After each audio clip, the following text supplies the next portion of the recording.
Well, at least one Democrat is seeking to run against John Cornyn for his U.S. Senate seat. Will Texas be a battleground state in 2020 because of it? Hey, everybody, I'm Chad Hasty, host of the Chad Hasty Show. Chairs weekday mornings, 8:30 to 11 a.m. Central Time on News Talk, 95.1 FM and 790 a.m. KFYO. On Tuesday morning, MJ Hegar, a failed congressional candidate out of Round Rock, announced that she would be running against U.S. Senator John Cornyn. She's going to seek the Democrat nomination. Of course, she may face a number of different Democrats running in the Democrat primary, but we'll get to that in just a second. A little bit about MJ Hegar. She ran for Congress. She failed to win that seat by, I believe Matt McKoviak told me, by about less than 3 percentage points in that race during the midterm elections. She's a military veteran. She was someone who was shot down while in combat. She has an impressive story, an impressive resume, that is for sure. She's also a pretty far left Democrat from everything that has been reported.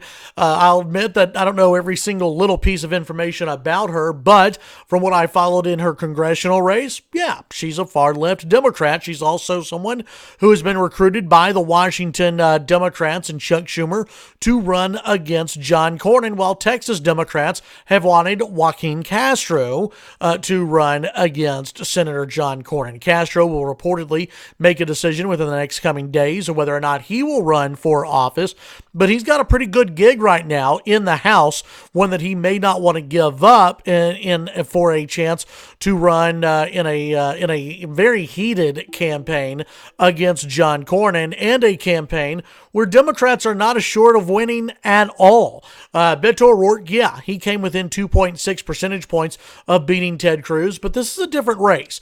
President Trump's going to be on the ballot again, which nobody knows how that's going to go, but we do know that the West Texas firewall still stands, and that in order to win in Texas for the Democrats, they've got to cut into West Texas. They've got to cut into the rural vote, or hope that the West Texas folks will just stay home, and I don't see that happening in 2020. So is Texas a battleground state because MJ Hegar has jumped into it, or because Joaquin Castro may jump into it?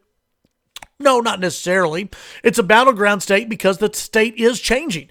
You look at your major population centers, they're becoming bluer and bluer and bluer.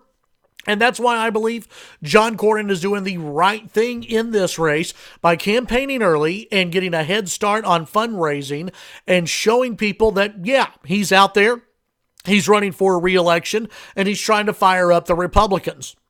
I've said this before on my radio show. I've said it before on YouTube, on this YouTube channel, that Republicans have got to treat Texas as a battleground state. The RNC is on my show about once a week now because they know how important West Texas is and about how important Texas is in this fight. If the Republicans lose Texas, it's over. They lose the White House, and they're going to lose the White House for years and years to come if they lose the state of Texas. Republicans have got to act. You, the voters, have got to act as though this is a battleground state.